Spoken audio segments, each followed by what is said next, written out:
हांख्रायनायाव सनितपुर आरो बिश्वनाथ जिल्ला आनडिभाइडेड आरो आथिखालाव आलादा आलादा मोननै जिल्ला बे जिल्लानि सिङाव थानाय जोंनि मेलेमजिबि आरो बारग' एबसु बर' थुनलाइ आफाद बारग' BLT बारग' एन.ड बारग' एक्स भलन्टियार फर्स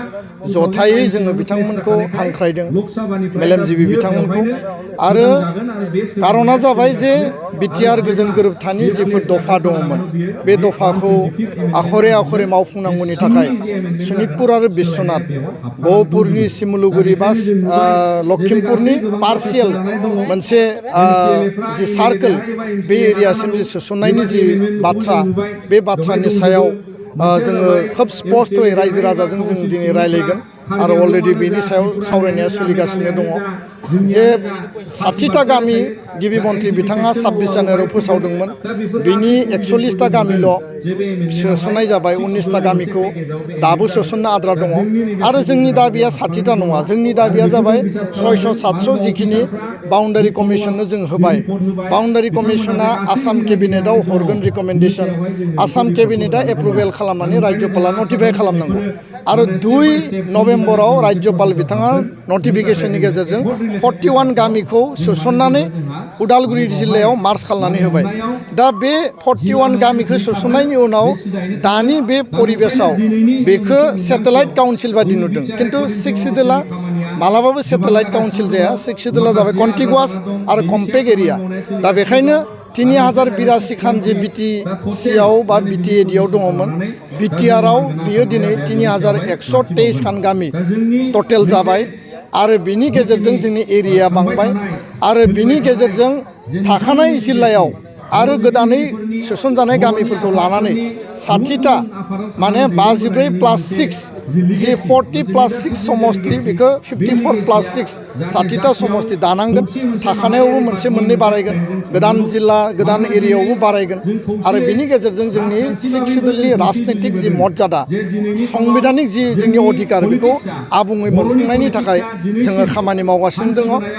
बिटिआर एकर्डनि गेजेरजों थाखानाय 6 सिडुलखौ मोर आपग्रेडेशन एनहेन्समेन्टनि बेबस्था लाबोनाय जादों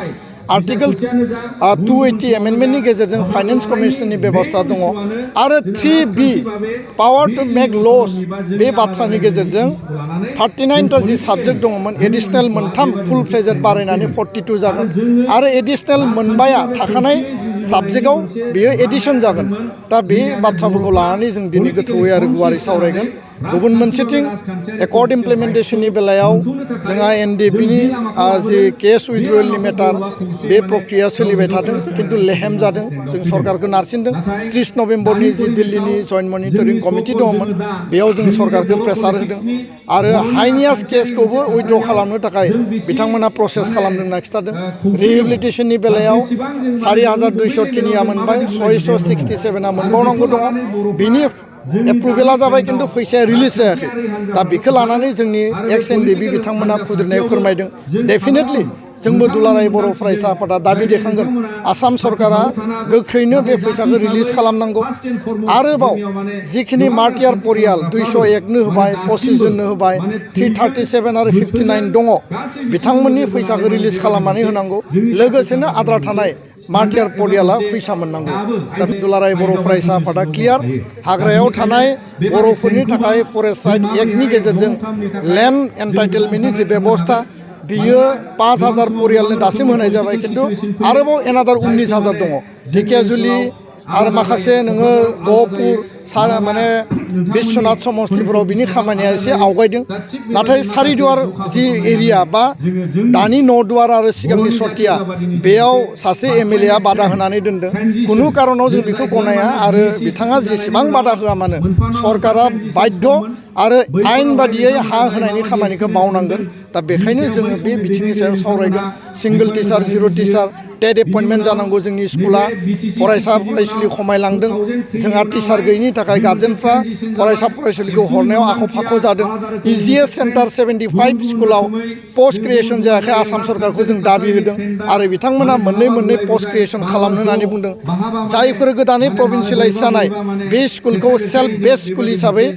माने डिक्लेयार खालामनायनि थाखाय सोलोंथाइ मन्थ्रिया खोथा होदों बे खामानिफ्रा आखरे आखरे जानांगोन 50टा model high school tea garden मडेलाव गायसननायनि बाथ्राया सनितपुर बिश्वनाथाव गोबां स्कुल बेयाव गायसनजागोन जेराव भेन्सार गैया जेराव सरकारि स्कुल गैया गुबुन मोनसेथिं भेन्सार स्कुल प्रभिन्सियेलाइजेसन खालामनायनि गेजेरजों सनितपुर बिश्वनाथनि जेसेबां हाई स्कुल एल.प. एम.इ. दङ बे स्कुलखौ रैखा खालामनांगौ आरो जों क्वालिटि एडुकेसन मोननांगौ बे जोंनि गुबै दाबि नङा जोंनि जे थांखिया जाबाय जोंनि जि सरकारा जोंनो होनाय जि कमिटमेन्ट जे सनितपुर बिश्वनाथनि बर' इनहेबिटेड एरिया बर' मैखोम ओनसोल बे जायगाफोरखौ बे रेभिनिउफोरखौ बे भिलेजफोरखौ सोसननायनि थाखाय भारत सरकार आसाम सरकार एकर्डनि समाव कमिटमेन्ट होदों कमिटमेन्ट बायदि बाउन्डारि कमिसन दादों बाउन्डारि कमिसना गासै तथ्यखौ लाबाय आरो बे हिसाबै बाउन्डारि कमिसना आसाम सरकारनो रिकमेन्ड खालामदों आसाम सरकारा एप्रुभेल होनांगौ दा बे बेलायाव माला जागोन ना जाया बे डाउटआ डेफिनेटलि रायजो राजानियाव दङ आरो दुलाराय बर' फरायसा आफादाबो बे बाथ्राफोरखौ सरकारनो जोङो फोरमायदों प्रेसार होदों आरो जों बुंदों जे जोंनि जि दाबि जोंनि जिखिनि गामि बे गामिफोरा हाबसननांगोन सोसनजानांगोन आरो आल्टिमेट सोसन जेलासिम आबुङै सोसन जाया बे समसिम जोंनि नाजानाय जोंनि नारसिननाय जोंनि दाबिया सोलिबाय थागोन दा बेखायनो जोंनि खावलायनाया जाबाय सरकारा टाइम बाउन्ड इमप्लिमेन्टेसन खालामनांगौ आरो जुदि टाइम बाउन्ड इमप्लिमेन्टेसन जायाब्ला दुलाराय बर' फरायसा आफादा बिनि फिथाइखौ होगोन कारन सनितपुर बिश्वनाथाव 2.5 लाख बर'फोर दङ आरो सनितपुर बिश्वनाथनि रायजो राजाफ्रा सनितपुर लकसभा समस्तियाव बा विधान सभा समस्तियाव जेला बिसायख'थि फैदों जातीय इस्यु माहारियारि जेंना जेंसि सुस्रांनायनि सार्थआव भट होबोदों कुनु दलनि सार्थआव भट होआखै दा बेखायनो 26नि सिगां इमप्लिमेन्टेसननि कमिटमेन्ट दङ 26आव फैनो बारा गोबाव गैलिया 26आव लकसभानि इलेक्सन दङ आरो बेयाव जों बेखौनो बुंबोदों हा मोनाब्ला जोङो मालाबा भट होआ होननानै जोङो आकर्गस खालामदों एकर्ड इमप्लिमेन्टेसन जायाब्ला जों जिहेतु डिसाइडिं फेक्टर जों नङाबा रावबो बेयाव देरहानानै थांनो हाया गोरलैयै बेखायनो फैबाय थानाय समाव एकर्ड इमप्लिमेन्टेसन सनितपुर बिश्वनाथनि जौगानायजों लोगोसे जातीय सार्थआव सनितपुर बिश्वनाथनि रायजो राजाफ्रा गावनि डिसिसनखौ गावसोरनो लागोन आरो बेयाव रावबो जाहाथे हस्तक्षेप खालामा बे बाथ्राखौसो जों स्पष्ट बुंदों आं मैया नुदों जे गोबां जोंनि माखासे दैदेनगिरि बा माखासे सकल माने दैदेनगिरिफ्रा जोंखौ माने सोंखारिफिननाय जों नुदों दा अमर सिंह ब्रह्मआ माबा माबि कमेन्ट होनाय आं नुदों खाथियाव दावराव देख्रेब नार्जारि बिथाङा दङमोन दा बे बाथ्राफोरखौ लानानै आङो गोदानै बुंनो लुबैयाखै कारन बिथांमोनजों मा जुक्ति आरो मा तर्क होनो जोंनि खोथाया स्पष्ट आरो जों बेयाव कुनु लाखोमानाय सिखोमानाय गैया जोंहा कुनु सेकेन्ड थट सेकेन्ड एजेन्डा गैया जोंनि एजेन्डाया जाबाय जातीय सार्थ माहारिनि सार्थ बिथांमोना सोरबा पार्टिनि सार्थआव बुंदोंब्ला बिथांमोना सोरबानि व्यक्ति लाबालाबनि थाखाय बुंदोंब्ला आंहा बिनि सायाव कमेन्ट होनो गोनां गैया बाथ्राया जाहैबाय जे बिथाङा 6 सिडुलखौ सानाव फरायनानै नायदों ना हरनि सिमाङाव नुनानै बुंदों आं बुजियाखै भारतनि संबिधाननि 6 सिडुला गावनि जायगायाव मजबुतै बियो क्लियारै दङ आरो बे 6 सिडुलनि बिथायावनो 2003नि एकर्ड एमअएस बायदियै बिटिसि दानाय जादों आरो बिटिएडि सिमा बानायनाय जादों 2020नि एकर्ड बायदियै बे एमअएसनि बायदियै बेयाव बिटिआर बे एरियाखौ नमेनक्लेचार होनानै बिटिआर सुक्ति खालामनाय जादों आरो बिनि बेलायाव बिथाङा जिफोर कमेन्टफोरखौ होदों बे कमेन्टफोरा थारैनो मिनिथाव आरो बेफोर खोथाखौ लानानै बिथांमोना माने बेबायदि डिबेट खालामबाय थानायनि कुनु जुक्ति गैया होननानै आं बुंनो नागिरो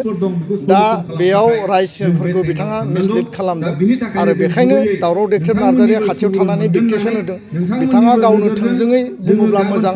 आरो बिथांमोना जिखिनि जोंनो जुक्ति होदों एकर्डनि सायाव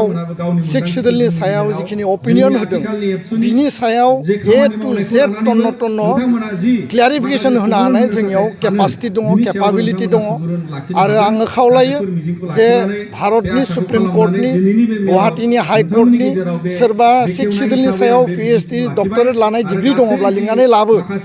आरो फारसेथिं दुलाराय बर' फरायसा आफादा जिरायगोन फारसेथिं बिथांमोना उकिल एडभकेट बिउरोक्रेट्स लानानै जिरायथों बिनि सायाव जोङो टन्न टन्न रिप्लाइ होनो रेडि आरो बेयाव जुदि लाइभ मिडिया थायोब्लाबो जों बिनि थाखाय फेस खालामनो थाखाय रेडि दा बिथांमोना जिखौ बुंदों बे जाबाय मोनसे ट्रेनजिशन पिरियड बिटिसि एकर्ड आरो बिटिसि जि मोनसे फ्रेमवर्क बिनि कुनु मोनसे दफाखौ डाइभार्ट खालामनाय जायाखै बेयाव जि समष्टि बारायनाय आरो बेयाव जि पावार टु मेक ल'स जि साबजेक्ट दङमोन बे पावार आरो समष्टि बारायनाय बेखौल'सो एनहेन्स खालामनानै आपग्रेड खालामनाय जादों बेयाव फाइनेन्स कमिसननि प्रभिजनखौ लाबोनाय जादों बेयाव 8 शेड्युलाव लेंगुवेज हाबदोंमोन 4.3 आव लेन्ड राइट दङमोन बेयाव CSB दाना होनानै जोंहा पावार एन्ड फांसन दङमोन बे गासिबो एज इट इज दङ बिदि नङा जे बिटिसिखौ स्क्रेप खालामनानै बिटिआर रेकर्ड खालामनाय जादों बिटिआर एग्रिमेन्टनि कुनु सेन्टेन्स कुनु वार्डआव स्क्रेपनि बाथ्रायानो गैया बिटिसि थाखानायखौ मर माने एनहेन्समेन्ट आरो मर अगमेन्टेशन अफ एरिया पावार एन्ड फांसननि बाथ्रासो बुंदों बिथांमोना माखौ फरायदों माखौ बुजिदों ना सानाव सिमां नुदों हराव सिमां नुदों आङो बिथांमोनखौ खावलायो जे हारियाव गुलुं गुजुं खालामनाय बेबायदि माने अपिनियनखौ जाहाथे लाबोबाय थाया आरो बेबायदि डिबेट आरो बेबायदि कन्ट्राडिक्सन खालामाबासिनो जातीय स्वार्थनि थाखाय इउनाइटेडलि जोङो खामानि मावनांगौ आरो पिस आरो इउनिटिनि थाखाय बयबो आफादा ज' खामानि मावब्ला बर' हारिया जिखिनि मोनबावनांगौ जिखिनि सुस्रांजानांगौ डेफिनेटलि जोङो सरकारनो जोंनि स्ट्रेंथखौ जोङो श' खालामनो हागोन आं बेखौसो आपिल खालामो आरो बिथांमोनजों जोंहा बेबायदि नांलायनाय बिथांमोनजों जोङो जुक्ति होनाय बिथांमोनजों जोङो माने तर्क होनायनि माने परिबेस दं होननानै आं सानाखैबा जोंनि थांखियाबो बिथांमोन नङा जोंनि थांखिया जाबाय भारत सरकार आसाम सरकार जातीय इस्यु एजेन्डाखौ लानानै जोङो हासिल खालामनांगौ जोङो बिनानै दाबिनानै बिख'नानै लाबोनांगौ सोरजोंबा जोंनि मानसिजों जोंनिजों नांलायबाय थानानै टाइम पास खालामनायनि सम नङा होननानै आङो बुंनो नागिरो गोजोन्थों आधार कार्ड खोथा आसाम हायार सेकेन्डारि इडुकेसन काउन्सिलजों जों रायलायबाय क्लियारै बिटिआरनि बिटिसि डाइरेक्टरेट अफ इडुकेसनजों रायलायबाय आसामनि सोलोंथाइ मन्थ्रि डक्टर उमेश पेगुजों रायलायबाय आरो रड मेपआ क्लियार देग्लाय HS फार्स्ट इयाराव जायफोरा आनजाद होगोन बे आनजाद होग्राफोरा जि कलेजाव थाया मानो जि हायार सेकेन्डारियाव थाया मानो